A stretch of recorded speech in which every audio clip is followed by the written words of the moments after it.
What is up, everyone? It is your boy KH Limited. Today we are back with episode 5 of Spill the Tearal, a JRPG podcast where we go over JRPG news, upcoming games, what I've been playing, mechanics, top lists, and more.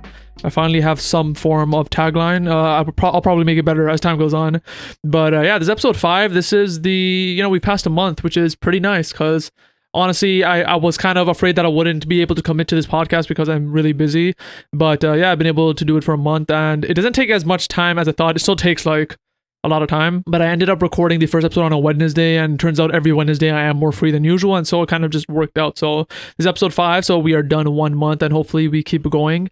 And it's actually really fun to do because with Shotlocked, my Kingdom Hearts podcast, the reason that was kind of hard to do is because Kingdom Hearts is really dead in terms of news, unless something's releasing for Kingdom Hearts. But with JRPGs, there's something always happening in the JRPG world, so these episodes are a lot more jam-packed with information and things I can talk about, and it's just a lot more fun to talk about games that are not Kingdom Hearts related, because most games I play are not Kingdom Hearts related, obviously, because I play other game series too. So really happy with how this podcast is doing.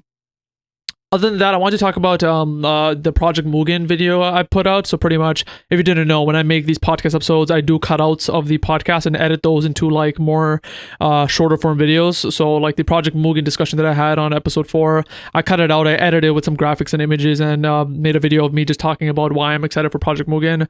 That video blew up compared to my relative videos, compared to my videos relatively like by a large margin. So usually if a video does well about JRPGs on my channel, it would be like 30, 40, 50 views, because this isn't really a JRPG channel from the roots. But the Project Mugen video has like 600 plus views right now. It's doing really well.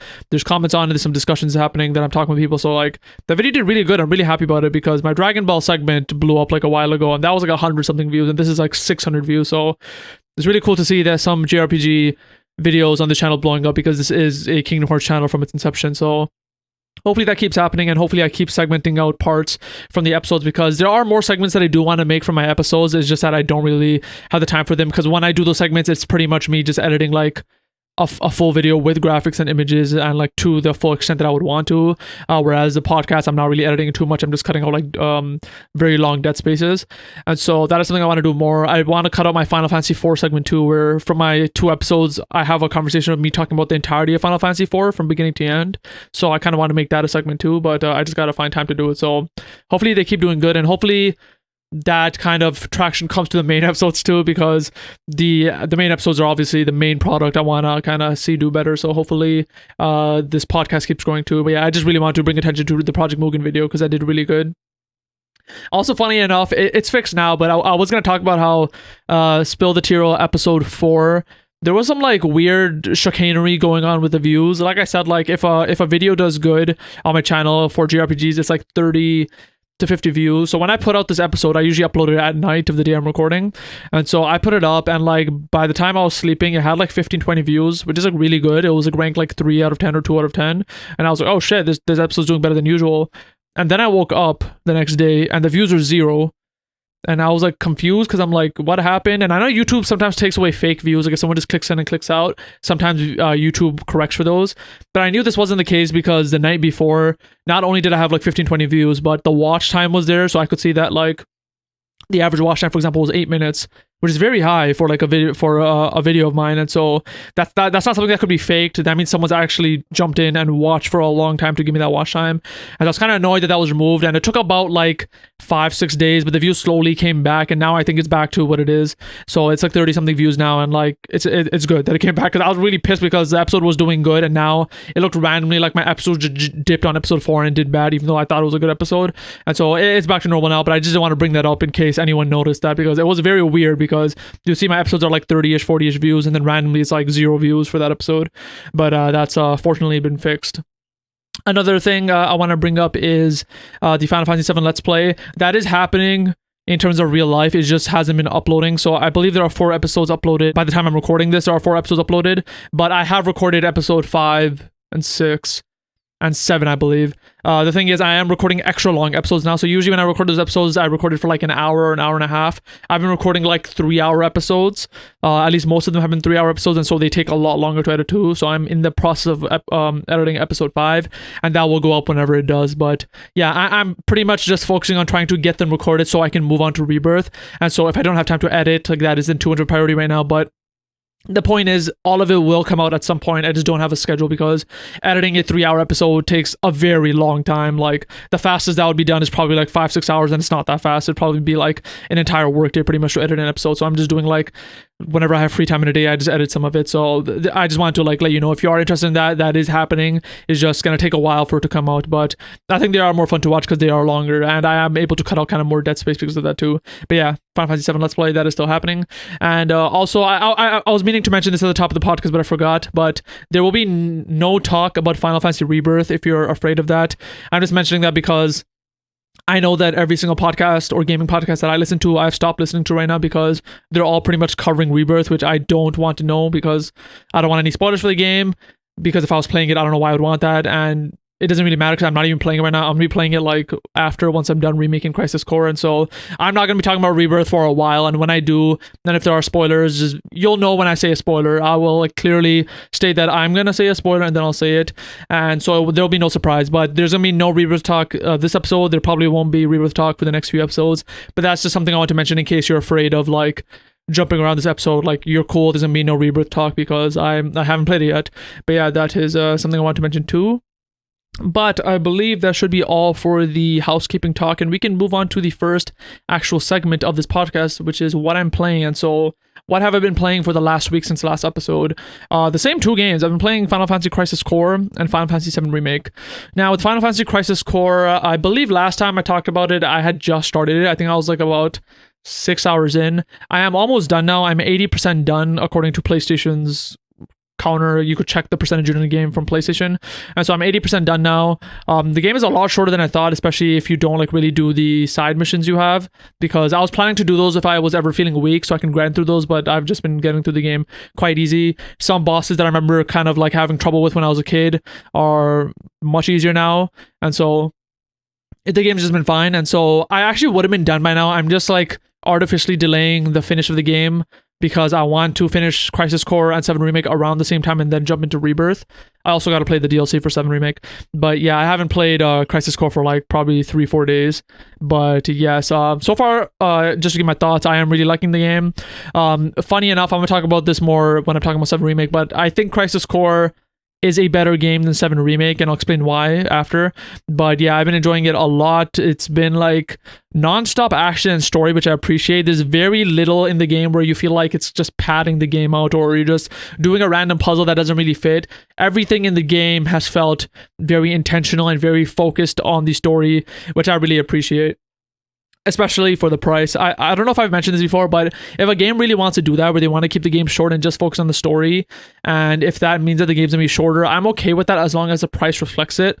I'm not a fan of games kind of doing that and having a 10 to 15 hour story when the game costs like $80 in Canada. That doesn't make sense to me, like a game so short and being so expensive. But Crisis Core, at least when I bought it, it was $40 Canadian, which American would probably be $30, and I think that's completely fair for like a 15-20 hour experience. And so yeah, I think the value proposition has been perfect. The story's been really good. Combat, I'm really liking. I'm honestly liking a lot more than 7 Remake. It's pretty much hitting the same notes for Final Fantasy 16 for me, and Final Fantasy 16 was a combat style I really like. So Crisis Core has been like a nice surprise. I've been enjoying it a lot. So yeah, I've been playing that, so I'm 80% done that. In terms of Final Fantasy 7 Remake, I am now, as of yesterday, 50% done the game. After I finished recording episode 7, I checked it, I'm like 51 or 52% done now. So we are just halfway through.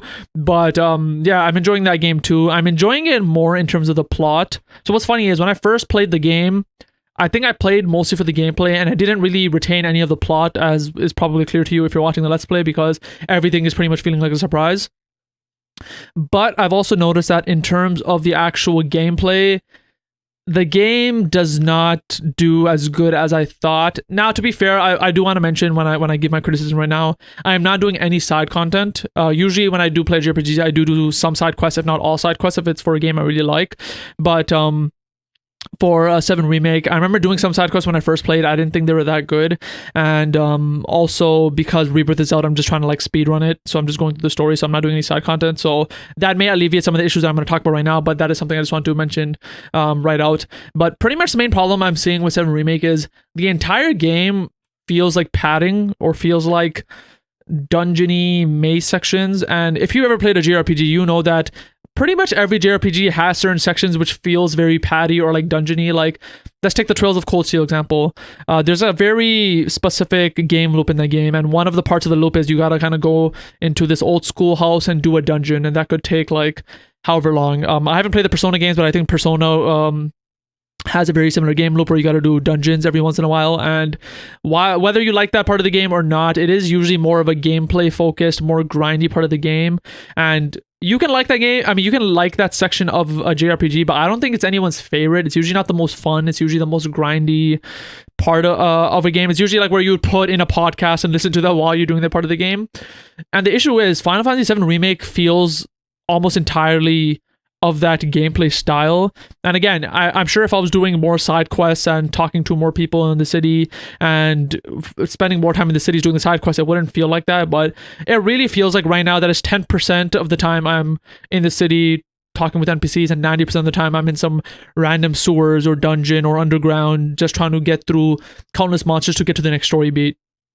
And that's not something I like, because you'll notice me in the Let's Play like constantly being like, okay, we're doing this dungeony part, hopefully let's just get to the next story beat. And we get to the story beat and immediately is another dungeon part. And I'm like, okay, let's get to this dungeon part. And immediately it's another dungeon part. And that just keeps happening and happening. And I don't know if it's ever going to stop. Like, I don't know if at some point you kind of get out of that loop in the second half of the game, because we are just in the first half of the game. So in terms of that, I have been kind of disappointed with the gameplay. It's just felt very loopy and honestly kind of boring. Like, this is like, based on my experience, this might be one of those games where if someone just wants a story, I would even recommend just like watch the cutscenes. You're probably good, because there isn't too much that happens gameplay wise. Of course, I'm not done the game yet, so that could be very wrong, but this is feeling like that type of game where, in contrast, I think the Trails games are the complete opposite, where like, this may sound pretentious to say, but I feel like if you don't do the side quests in Trails games, you're not playing the Trails games correctly. Like, there's a lot of lore and character moments you get through side quests which I think are important to the story, where in the Final Fantasy VII Remake, I don't think that's true. And again, I haven't done any side quest. If there are any side quests that are like that feel story important, let me know. I'd love to check those out. But so far, the gameplay has been a bit disappointing in that respect, and hopefully Rebirth kind of turns that around. And in terms of story of 7 Remake, which is what I want to talk about, it's been very, very good. So the story is something I've been very interested in.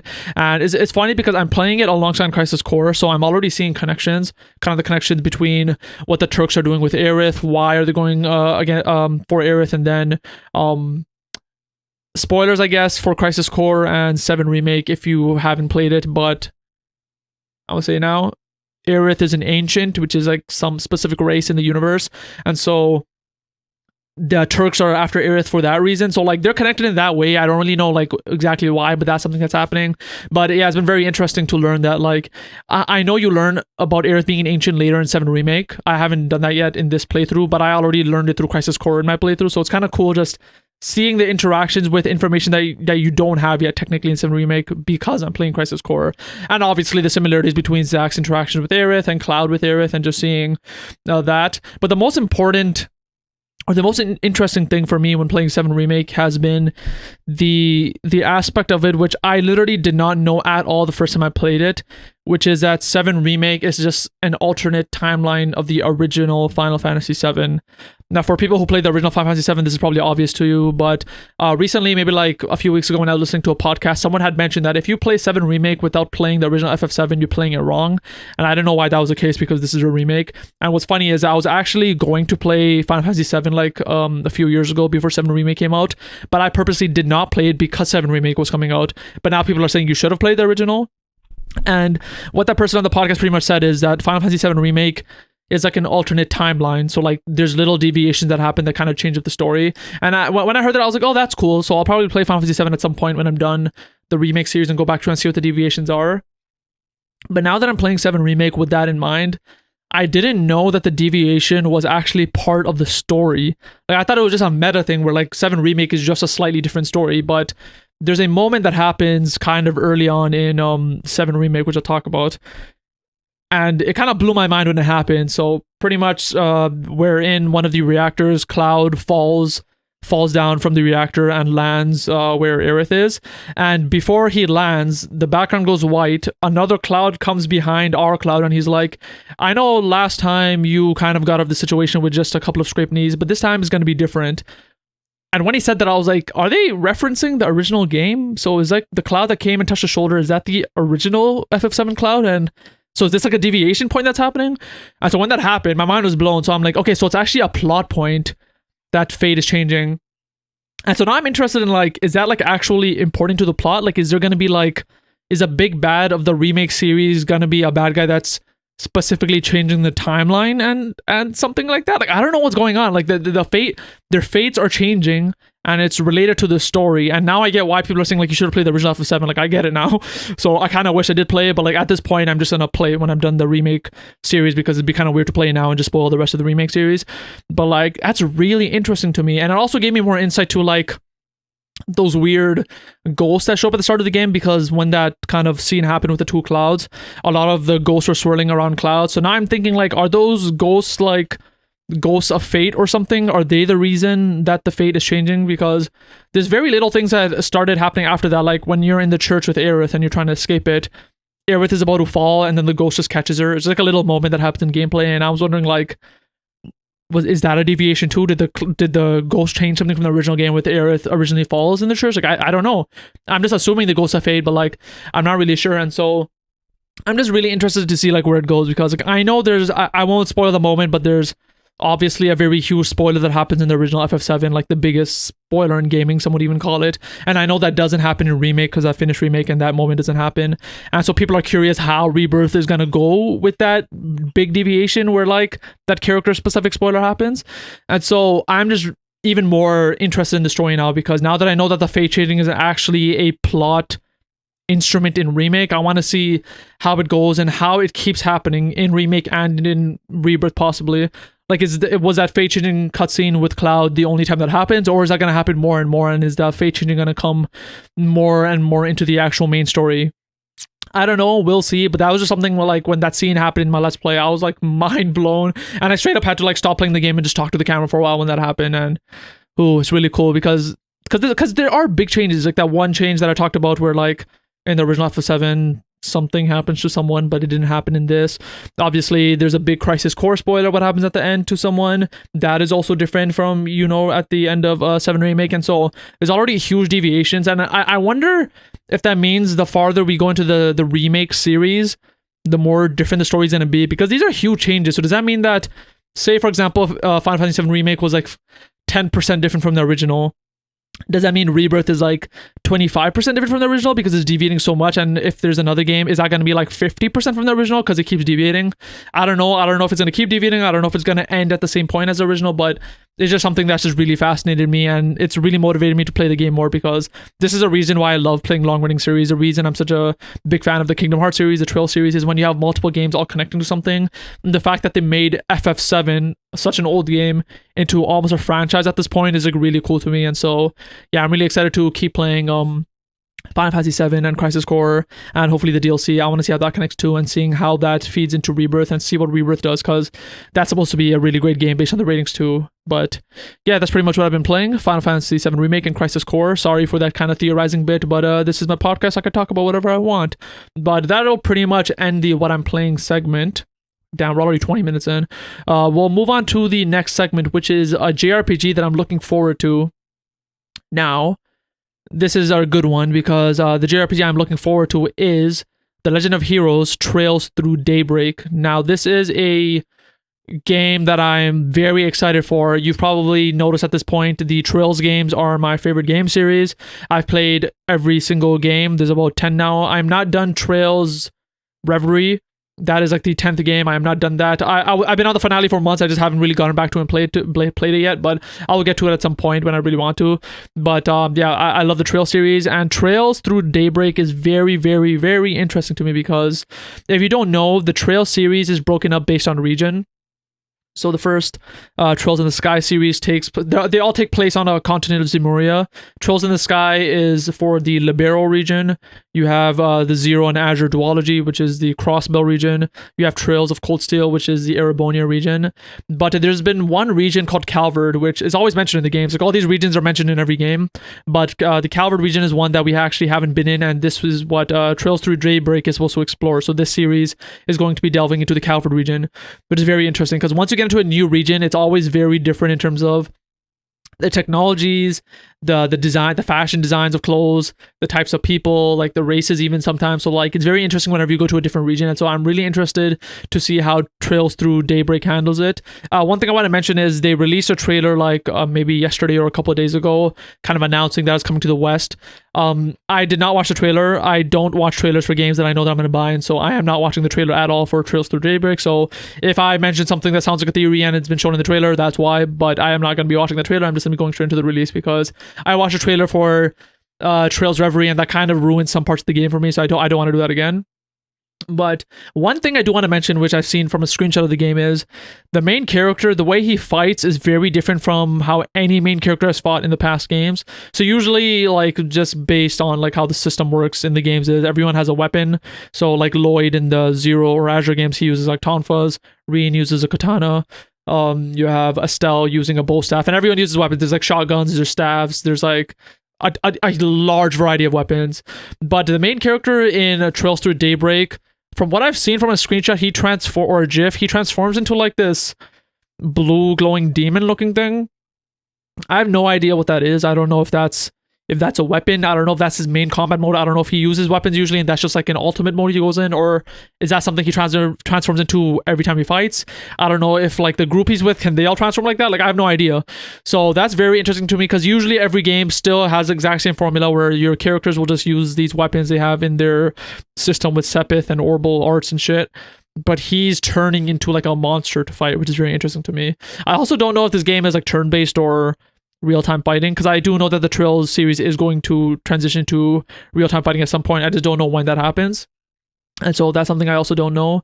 But my only theory, if I had to pick one for like the monster transforming into, I don't know if it's this, but like in the Trails from Zero and Azure games, there's a plot point with a drug called Gnosis or Gnosis. I don't know, it's pronounced Gnosis, which the bad guys take, and whenever they overdose on it, they turn into demons. Very similar to how this character looks when he transforms. So I don't know if maybe in Calvard they were able to take the drug and like use it for good. I don't even know if these guys are good. I don't even know what these guys' deal is.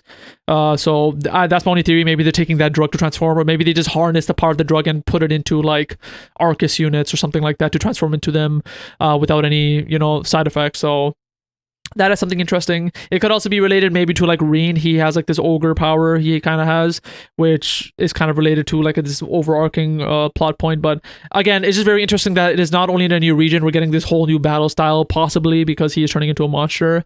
But yeah, I'm really looking forward to that. Something else that I want to mention about in the game is that I'm very interested in learning more about the Calvard companies that we've heard about. Usually in the Trails games, the world building is like second to none. Like I don't think there's any game that even touches Trails in terms of world building. And so like we already know about Calvard from the games. We knew about Erebonia in the previous games before we went there in the Cold Steel games. And so one thing we know about Calvard is a Verne company. So the Verne company is pretty much their company that makes, I believe they make cars and vehicles, but they also, I believe, make guns and like weapons. And the reason why I'm bringing this up is because before we went to Cold Steel, which is a game that takes place in Erebonia, we knew of a company called the Reinford Company, and they're very similar to the Verne Company, where we knew they kind of make vehicles and make weapons. And the Reinford Company ends up becoming very, very important in the Cold Steel games. Not only do we have a character from the Reinford Company as part of the main crew, we know a bunch of characters from the Reinford Company, like higher ups. The Reinford Company has been important in the overall plot. Pretty much what I'm saying is the Reinford Company we've heard about for so long in the previous games ends up becoming a very important company in the overall Cold Steel games. And so the Verne Company is a company that we've always been hearing on the side in Calvard. Are they going to be important to the plot? Possibly. I wouldn't even be surprised if like one of the main characters as part of the main crew that we've seen in Daybreak is a Verne, like if their last name is Verne or something. So Maybe that'll happen. But yeah, that is something that I'm also looking forward to. And I'll probably end off the discussion just talking about that main crew. I believe from the screenshots I've seen like the cover art, it's like 4 characters, very similar to Trails Azure. What's funny is the crew looks exactly like the Azure crew. Like very similar. Like you have the main guy that looks like a more badass Lloyd. You have like that red-headed dude that kind of looks like the Muscle, who looks very much like Randy. You have the girl that literally looks like Ellie, but blonde. Like straight up looks like Ellie, clothes-wise too. And you have the small petite girl that looks just like Tio. So it looks very similar to the Azure crew. I don't know if that was by purpose or by design, or maybe this is just something that the Trails games like using, this kind of like subset of characters. But that is something I noticed about the cast, which it just looks very similar to the Azure crew, which is good. It worked very well for the Azure crew. I really love the Azure games, and I love like the characters in that, so I'm sure I'll fall in love with these characters too, because I like pretty much every single character in the Trails games. But that is something I noticed and I want to talk about. But that's pretty much, I want to talk about Trails Through Daybreak. There's really nothing else I want to talk about, because I only saw the screenshots and those are the thoughts I had based on those. And since we're done with the JRPG I'm looking forward to segment, let's move on to some JRPG news. Now, before I get into the news, I do want to mention, I believe I forgot to mention this in the last episode or last 2 episodes, which I'm sorry about, but I do source my news from Gematsu, which is like a gaming website. They have a JRPG news section, they have like a RPG news section, so I source it from there. And I want to mention this in every episode, I sometimes forget to, but the news that I cover isn't like every single JRPG news in the last week. That would take all day. I pretty much just pick the news that I either think is important, and if it's not that important, it's things that kind of look interesting. So that's what I'm doing. There's a lot more news that I don't cover. If you want to check it out, feel free to go to gematsu.com and check out the news there. But yeah, that's pretty much what I'm going to be covering. First thing I just want to mention really fast, because we already kind of talked about it, is Trails Through Daybreak. It was announced to come in the West, and the release date of it is July 5th, 2024. So that is when it's coming to the West. One thing that's weird that I did want to mention is I've had this game pre-order on Amazon for like a while now. On Amazon, it says the date is July 31st. But officially the date is July 5th. I'm going to trust the July 5th date, but in case like you are seeing this too, maybe other stores are listing it wrongly too, but Amazon.ca at least is listing the date as July 31st. So I don't know what that's about. But I have noticed Amazon is very bad with the Trails games. I've pre-ordered Trails games from Amazon in the past, and they straight up didn't fucking send me the game. Like months after it came out, they just don't even send it. So I don't know if they have beef with Neon Falcom or something, but that is something I want to mention. So that's the first piece of news. I also want to go into some smaller games, which none of these are big pieces of news, but they look kind of interesting, so I want to mention it. One is a game called Neptunia Game Maker R Evolution is launching in the West in May. Now, the reason I bring this up, if you kind of look at it, honestly, I kind of wrote it off. It looks like a very like anime girl looking game. But I have this trailer pulled up in front of me. It doesn't look that bad. It looks like Trails-esque graphics wise. It's very anime girly, so if that's a put off to you, that's a put off. But like in the trailer, there's segments where like one of the characters is riding a motorcycle through a city. That looks super cool. The combat doesn't look bad. Like, based on the UI, it looks very similar to like Final Fantasy 16 combat style, where you have like that 4 abilities on the bottom right. You can switch to characters with the D-pad. So I like this game doesn't look bad. I just wanted to mention it because I looked at it, this game looks interesting. If it didn't look so anime girly, I think I would have been more into it. But like, yeah, that's just the visual style they went for. But yeah, I'm not fully writing it off. I'm sure when the game comes out, I'll take another look into it. But yeah, I just want to mention that this Neptunia game is coming out in the West in May. Another game I wanted to mention was a game called Riviera: The Promised Land, which is coming to PC, iOS, and Android. And apparently it's a remaster. Now, I tried to look into this game, and apparently it was a Game Boy game originally. And I don't know if I can find gameplay of the remaster.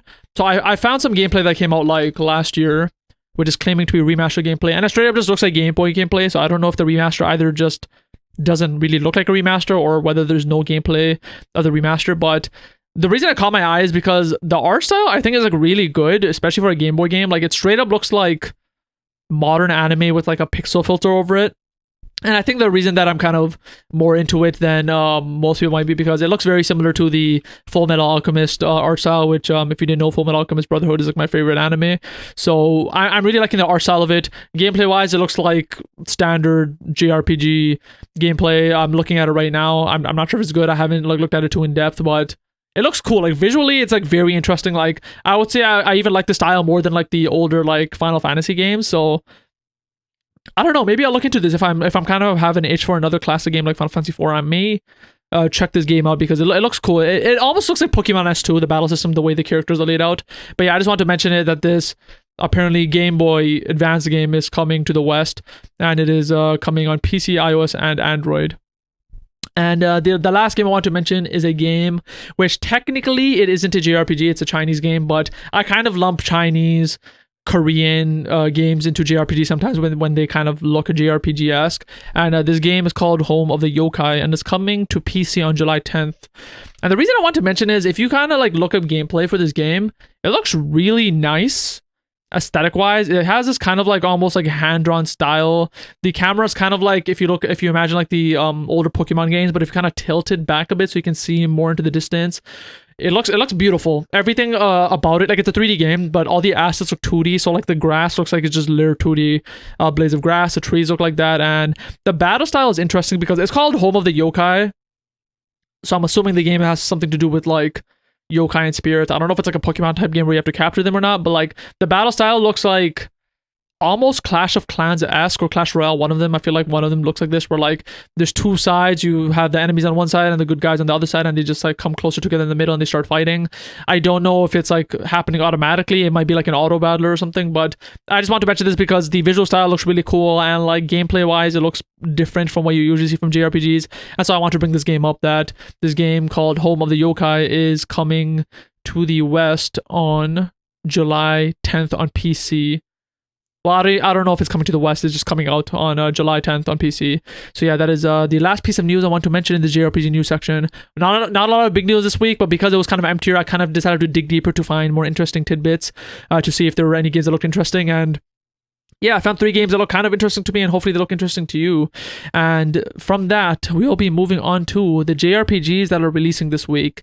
Now, like always, I talk about the JRPGs that are releasing the week I'm recording. So this week it's March 3rd to March 9th, since I'm recording this on March 6th, the Wednesday, right in the middle. And we don't have much releases this week. It's only one game. And I'm not going to talk about it that much because I've talked about it in the past. It is a game called Unicorn Overlord, which is coming out on the PS5, Xbox Series consoles, and Switch on March 8th, which is in 2 days from when I'm recording this. And oh, my monitor just flashed. I don't know what happened. But yeah, it is a JRPG. I've talked about it. It looks kind of like a tactical style JRPG. The art style I think is beautiful. It looks almost like hand drawn, and yeah, I think it's doing good. I saw a tweet. I don't know like how true it is, but like I think someone joked about it on Twitter where like at least on Amazon Canada, the pre-orders for Unicorn Overlord are doing better than pre-orders for Final Fantasy VII Rebirth, at least on PlayStation or something. So I thought that was funny. Whether like how accurate that is, who cares? Like it's at least doing good, which is always a good thing. I've seen a lot of people talk positively about this, but yeah, if you're interested in Unicorn Overlord, it looks like a very cool tactical JRPG. Consider picking it up. I mentioned that it is not my type of game, so I will not be picking it up, but it is coming out in a couple of days on PS5, Xbox Series, and Switch. So consider looking into that, and that is literally the only JRPG that's coming out.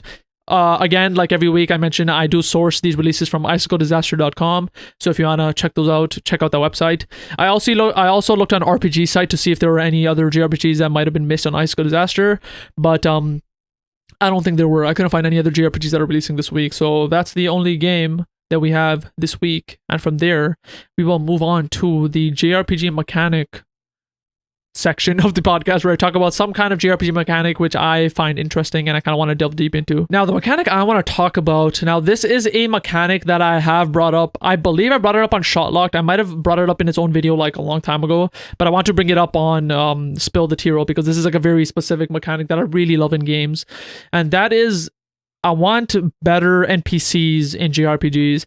Now, the level of NPCs varies across JRPGs. There are some games where the NPCs are very detailed. They have names, they have backstories, they have stories throughout the games. And I'm kind of referring to the Trails games. They do this very well. There are JRPGs where NPCs are kind of like a non-entity. They're called like Man 1 and Man 2, or they have no names and they just say generic bullshit.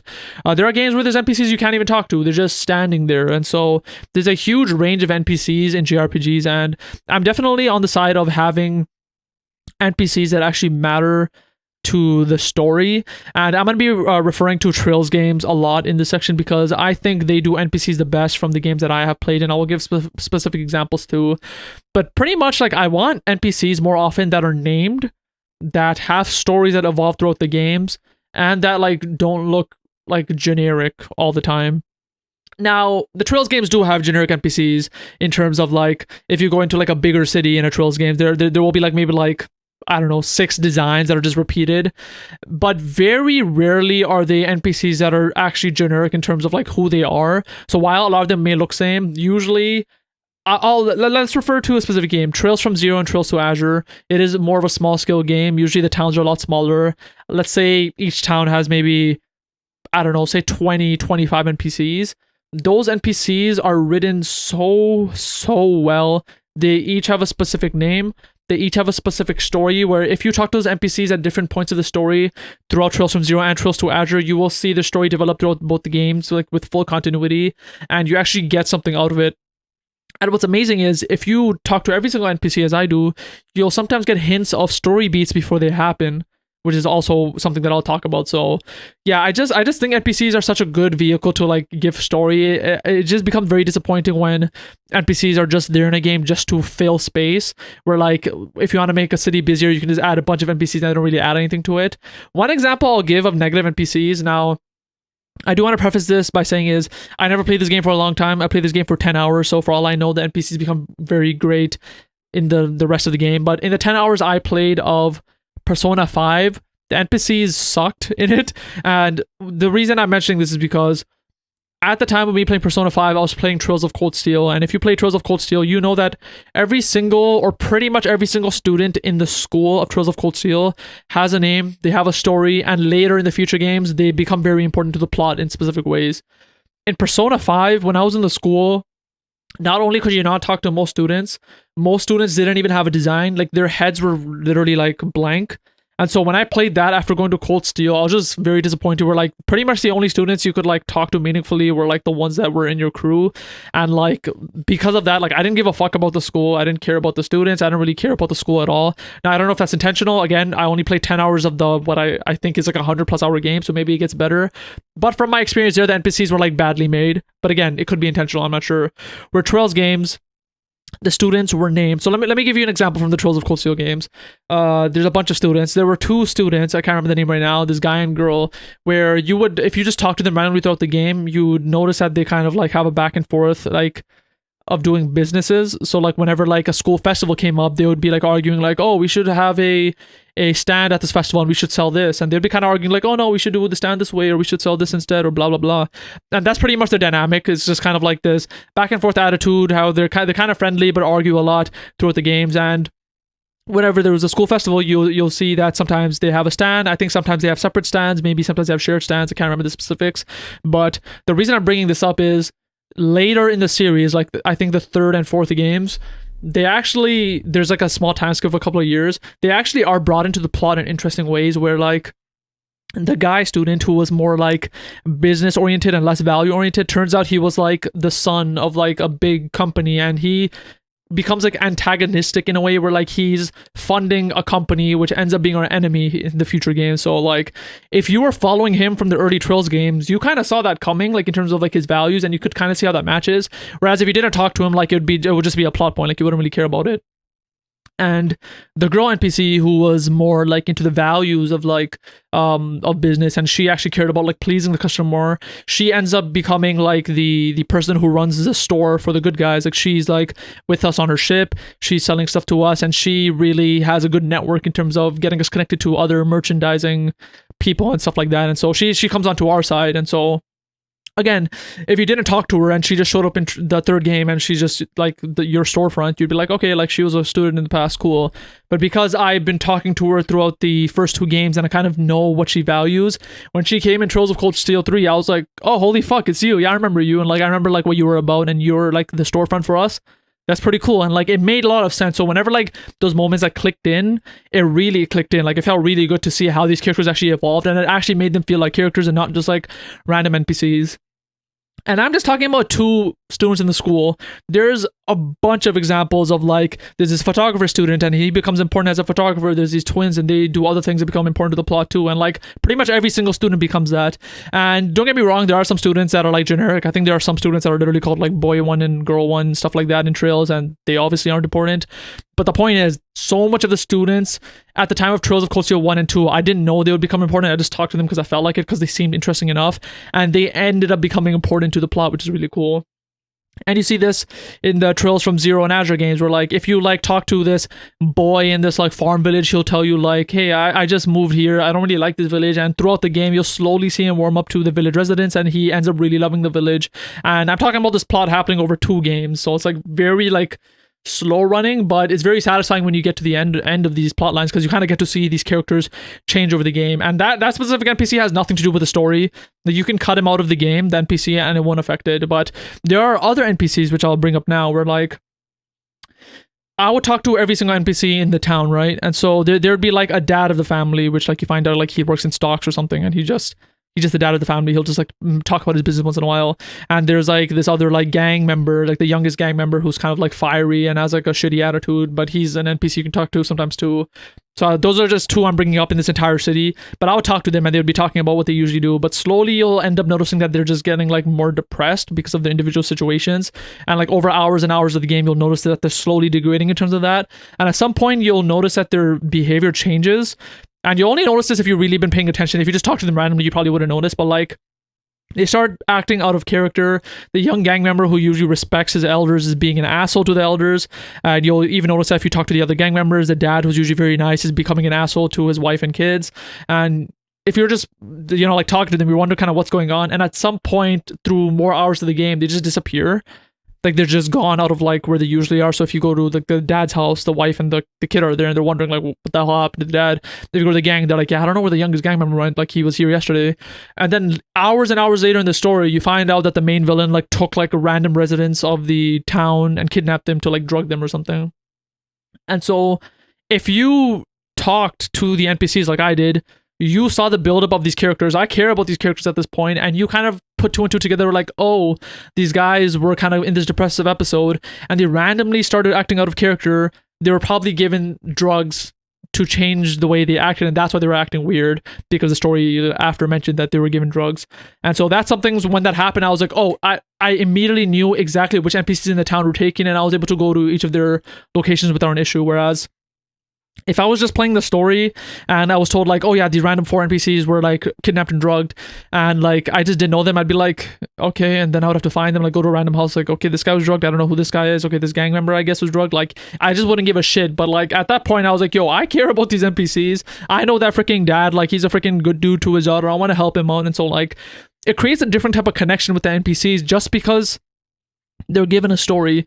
Literally, it's a lot of work, but all you have to do is just like have writers give them these characters and be like, can you just write them like a simple linear story that takes place within these 2 games, and you're good. And then just have the dialogue take place within, throughout the hours of the game. And like, it really pays off. Like the NPCs and Trails, just like there's no other game that just really touches it at all. And you can talk to every single NPC in Trails 2, and they all have like multiple lines of dialogue. It feels so feature rich in terms of like the story you get out of the characters, where like it's just so satisfying to play if you play that way. And yeah, that's pretty much what I want to bring up. I know it's getting kind of rambly, but like the NPCs and like the Trails games, or games that do it this way, are just so much more satisfying than like games that you either cannot talk to NPCs, or if you do, they just bring up something like generic, like, oh hey, what's up, man? Like, don't even have that NPC.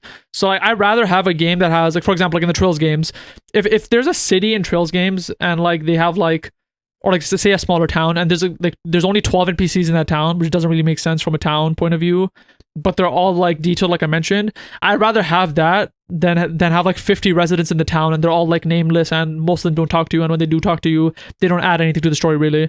Like, I don't care about that. Like, don't just add NPCs for the sake of filling in the town. Like, add NPCs that actually make the story and the gameplay experience more satisfying to play. So that's kind of where I am with that. And I just want to give you all those examples too, because I've always wanted to talk about those examples, but I have like no one to talk to about Trails, because I don't know anyone that plays Trails. But it's just, Trails games just do the NPC so well. And like every time I play a JRPG, one of the first things I check is, okay, let's see how they do the NPCs. I try to go and talk to them. I kind of prod each of them to see if they will talk to me and what level of detail answers they will give to me. But yeah, better NPCs. It needs to be a thing that comes to JRPGs more, and all it really needs is hopefully better writing from the writing team, and that is something that is pretty achievable. But yeah, that was the JRPG mechanic I want to talk about. From here, we will move on to our final segment before we end, which is our JRPG top list. Okay, so this JRPG top list is this final segment that I have on the podcast, and if this is your first time, it's pretty much just a casual top list of something JRPG related that I just give to you right away, give you a brief explanation of some points if I want to, and then we end the podcast there. And if you have opinions on the list, or if you have your own list of your own, please let me know down in the comments below. But since I checked my notes and it looked like that I'd be talking about Trails pretty often from the mechanics segment and the Daybreak news, I thought I would have a Trails related top list. And so the top list I'll be talking about this week is my top Trails series. And so like I mentioned, the series are broken based on region. And so I'm not going to be counting the Reverie game. The Reverie game is the newest game in the series. It's like the 10th game because that's more of a culmination of all the series. So I'm going to keep that out. So the ones that I'm going to be ranking are the Cold Steel series, the Trails in the Sky series, and the Zero/Azure series. Side note, I wish Zero and Azure were like the same name, because a Cold Steel series, you can just call it Cold Steel because they're all same the name, same with Sky. Zero and Azure, I know it's a duology, and I know each of the games they could kind of be played individually, even though they're like one connected story. I wish the entire series was just called like Trails to Azure 1 and 2, but that's a side note. But yeah, I will be ranking those three. And again, I mentioned this before, but Trails of Cold Steel is the story that takes place in Erebonia, Zero/Azure takes place in Crossbell, and Sky takes place in Liberal. And okay, yeah, I'll just give you the ranking right off the bat. Number 3 is Trails in the Sky, number 2 is Zero/Azure, and number 1 is Cold Steel. And something I want to mention, number 3 doesn't mean I hate the game. All three of the series are masterpieces in my eyes. Now, Trails in the Sky, I think to a lot of people is their number 1. But I personally prefer Zero and Azure over Sky. Okay, so let me just talk about Sky first. Sky is Trails in the Sky. It takes place in Liberal. It is a trilogy of games.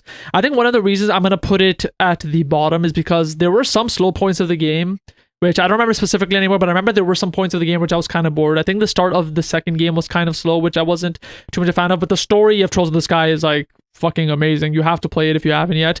But one of the things that I will say to dock the Trails in the Sky series is the third game is very weird.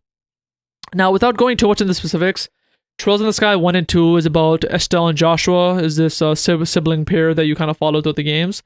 And throughout the games, you meet this guy who's like this priest, and he's like a side character, but he is in the story. He is part of the story, but like he's not like that important, but he is one of the characters. The third game, they made that priest the main character. Like you start as him, and it's very weird. And what ends up happening in that game is you end up being like transported to this weird like dimension, pretty much. And throughout that playthrough of the dimension, you slowly are able to warp characters you've played as in the previous games to you, and they get to help you out. But the thing is, this is still taking place chronologically. So like this does take place after Trails in the Sky 2. There is like story stuff happening, but the way you get the story for the characters is through flashbacks. So I 100%ed Trails in the Sky 3, and the reason I did that is because if you kind of do different challenges, you kind of get flashbacks of what characters were doing at the moment they got warped or right before they got warped, and that's pretty much how you get the story of what the characters are doing after Trails in the Sky 2. So if you want to know about what Estelle and Joshua were doing, you have to get the flashbacks and you find out they were doing X, Y, and Z before they got warped to this tower. And so it was a very weird way to tell the story. I'm not saying it's bad, I just thought it was weird, and like the quality was, I would say, less than Trails in the Sky 1 and 2. I think I would have preferred if they just had a third normal game. But one thing I think it does really good is it does a lot of cool fucking foreshadowing and like hinting at stuff that would happen in Cold Steel, which is the next series that would happen, which I'll talk about after. But yeah, that's Trails in the Sky, why I liked it and why it's number 3. Number 2 is Zero and Azure. I think Trails from Zero and Trails to Azure, which is a duology, are like the perfect points for people to enter to the series if they haven't. It's only a duology, so it's just 2 games. You don't have to worry about Sky, which is 3 games, with the third one being kind of weird, or Trails of Cold Steel, which are 4 games. You can play Trails from Zero Azure.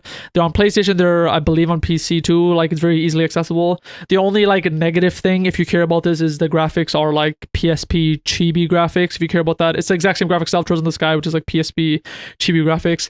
I don't think, if you like play any JRPGs, I don't think it matters that much. If you play the game, you'll realize that it doesn't matter. They're like masterpieces in their own right. And the reason I want to bring it up is because they're 2 games. Because there are only 2 games, there's a very little fluff in them. Like, it's just really, the story is all there, and I feel like if you wanted to, you can beat them fast if you cared for that. Like I mentioned earlier in the episode, I do think if you want the full experience of the Trails games, you should be doing the side quests. But the way I played Trails from Zero and Trails to Azure is between every story beat, I talked to every single NPC in the city, every single NPC in the surrounding areas of the game, and I did every single side quest. So I like 100% of this to the max when I played it. And because of that, I think my hour counter in each game was like 80 to 90 hours, like in each game. So in total, my count was probably like 160 to 180 hours for playing both games. I bet if you just did the story, the game would be like 20 hours, maybe even less.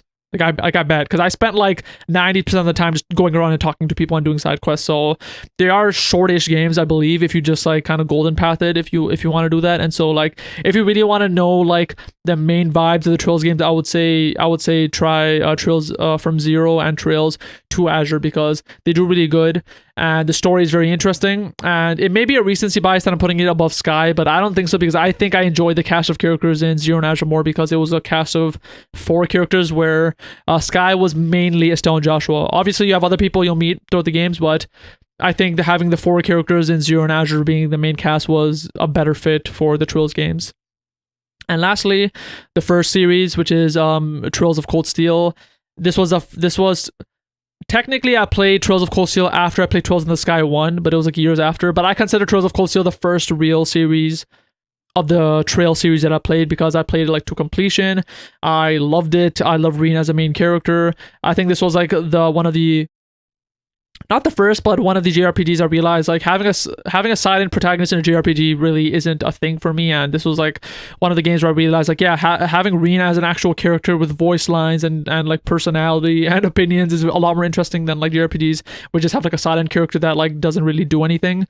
And so I really enjoyed Reen as a character. You have a huge cast of characters in Trails of Cold Steel, because you play as Class 7, which has I don't know how many, like probably like 10 characters as part of the class. You get to play as all of them. As you go in the Trails games, it combines characters from some of the series that I talked about in the past. I won't go into spoilers, but like the games do combine in Cold Steel as you go through the Cold Steel series, which is why I probably wouldn't recommend you playing Cold Steel first. If you could, you will be confused a lot, which I wasn't. I played Cold Steel, but like there is a lot of culmination that happens in the 3rd and 4th games with Sky and Zero characters coming into it. But the story of Cold Steel is really good. It is more modern style graphics wise. It is still like, I'd say like PS2 graphics when the series starts out. 3 and 4 I think look really great, because that's when they change, I think, like engines or something, because it looks very different. But it is 4 games. It's a tetralogy, I guess you can call it. One thing I'll say, if you're curious what the structure is, Cold Steel 1 and 2 is like a full story, and 3 and 4 is a full story. It is one continuous story, but like 1 ends in a way where like you kind of have to play 2 to complete the story, and 3 ends in a way where you kind of have to play 4 to complete the story. So that's how it feels like. And I think that's also the reason why Trails in the Sky 3 was made the way it was, because I think the way these developers work is they always make the stories in 2s. So Trails in the Sky 1 and 2 was a story, Zero and Azure was a story, Cold Steel 1 and 2 was a story, 3 and 4 was like a story. And so I think that's just how they work. They're always like work in duologies pretty much, but that's something I want to mention in case you were curious. And yeah, I just liked the gameplay. I like the characters a lot. And one thing that Cold Steel has that the other games do not have, because I guess this is something introduced in the Cold Steel series, is they have bonding mechanics, which I really, really like, because it's just like a really smart way for you to get character moments between people. And I've mentioned this in a previous episode of something on this channel, but like the bonding mechanics actually affect your gameplay. So as you get closer to certain characters and like hang out with them more, you could actually do more gameplay wise if you're using both characters too, which I really like. And so yeah, that's the thing. And when I say bonding mechanics, I mean like bonding as in friendship. There isn't like too much romance. I think they get more into romancy stuff like in the future games, which like I didn't really care for, but like it's more like, yeah, you can hang out with your boys and just like chill with them, and then like your link level goes up, stuff like that. And it is a limited thing, which kind of sucks. So like, for example, if you're in school and like you have a free day to bond, they might give you like 3 bonding tokens, but there'll be 6 people you get to hang out with, and so you kind of have to pick and choose who you hang out with. And if you hang out with the character enough, there may be special scenes that happen later in the game too. So that is something that happens, but that is something that whenever I go back to Zero, Azure, and the Sky series, I kind of find lacking, where I wish there was some kind of bonding mechanic situation that happened. And I think Reverie removed the bonding mechanics too, which sucks. I won't go into Reverie too much, but like I think Reverie is disappointing in a lot of ways. It feels like very trimmed down from what Trail usually does. But yeah, I think the bonding mechanics in Cold Steel was like very important and one of the reasons why I like it. And I think the side quests like Zero and Azure, Cold Steel was really good in terms of side quests. Unfortunately, when I first played Cold Steel, I wasn't like such a huge fan of the series as I am now. So like I didn't do all the side quests. I think around the third game, I just started skipping a lot of them and just rushing through the game. And because of that, there were like certain moments where like I didn't understand what was going on. And it was because I skipped side quests where, for example, I won't go into spoilers, where like in one of the games they showed this character that we've always known and they revealed that they're very important, and I was like, oh shit, what the hell, this is like a character I used to know. And then they showed kind of flashbacks of like foreshadowing moments of why we should have known this. And when they showed the flashbacks, it was from the previous game, you can tell based on the art style, but I had never seen those scenes before, and I assume it's probably because I skipped a side quest which would have foreshadowed these moments. So like, again, side quests are very important in these games. If I ever replay through these games, which I probably will, I will be doing all the side quests so I can get the full story. But that is something I wanted to mention, where side quests are very strong in Cold Steel 2, just like they are in the past games. But yeah, that is it. That was my top list. So number 3 was Trails in the Sky, number 2 was Zero/Azure, and number 1 was the Cold Steel series. This was supposed to be a brief segment, but I think I started going a bit too deep into it because I just love the Trails games. They are my favorite game series easily right now, and so yeah, I just want to talk about it. But that will bring us to the end of Spill the Tearal, episode 5. Hopefully you enjoyed it. By looking at my recording, this is one of the longer episodes, so good for you if you like that. But yeah, that is the end. I don't know if there's anything else I want to mention. Just I want to mention, like the episode if you did get to this point. If you got to this point, like especially if you're watching this podcast and you got this far, like the episode, fam. Like, what are you doing, fam? You're an hour in pretty much to this episode. You're not gonna like it. Like the episode. It helps me a lot. It massively helps in terms of getting this episode out. Like YouTube likes when people like it. If you have any comment, please let me know down in the comments below. If you have opinions on any of the news, my top lists, mechanics, whatever, let me know down below. I love reading the comments. I love replying to any comments and facilitating discussions. That's something I really enjoy doing. So if you have any of that, let me know down in the comments below. And I think that will be it. So hopefully you enjoyed this episode of Spill the Tearal, episode 5.